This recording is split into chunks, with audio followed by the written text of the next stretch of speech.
नमस्ते सबैजनामा। आजको भिडियो रहेको छ गुलभेडा रोप्नका लागि ड्याङ कसरी तयार गर्ने भन्ने विषयमा रहेको छ। भिडियोलाई अन्तिमसम्म हेर्नु होला।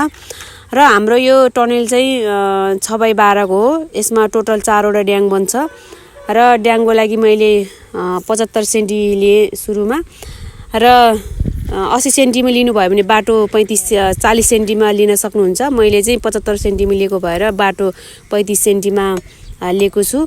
यसरी नाप लिइसकेपछि यसरी सबैमा किला गाड्दिने र किला गाडिसकेपछि डोरी जुन ओल्लो छेउ र पल्लो छेउको किलामा चाहिँ यसरी हामीले डोरी बाँधिने।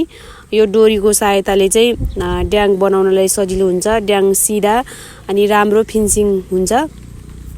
र यो डोरी बाँधिसकेपछि चाहिँ हामीले अब ड्याङको लागि काम गर्न सकिन्छ। र यो मल चाहिँ आफ्नो तरिकाले हाल्न सक्नुहुन्छ। पहिला जोत्ने बेलामा पनि हाल्न सक्नुहुन्छ र पछि खाल्डो खनेर हाल्न पनि मिल्यो र यसरी मैले हालेको जसरी हाल्न पनि सकियो। र यसरी सबै भइसकेपछि यसरी हामीले ड्याङ बनाउन सक्छौँ। र ड्याङ बनाइसकेपछि यसरी हातले सम्माइदिने। यो चाहिँ अग्लो होचो ब्यालेन्समा ल्याउनको लागि। पछि यो हामीलाई सिँचाइ गर्नलाई सजिलो हुन्छ। हेर्दा पनि राम्रो फिनिसिङ राम्रो देखिन्छ। आजको भिडियो तपाईँहरूलाई कस्तो लाग्यो लाइक कमेन्ट सेयर गर्नुहोला। Thank you so much.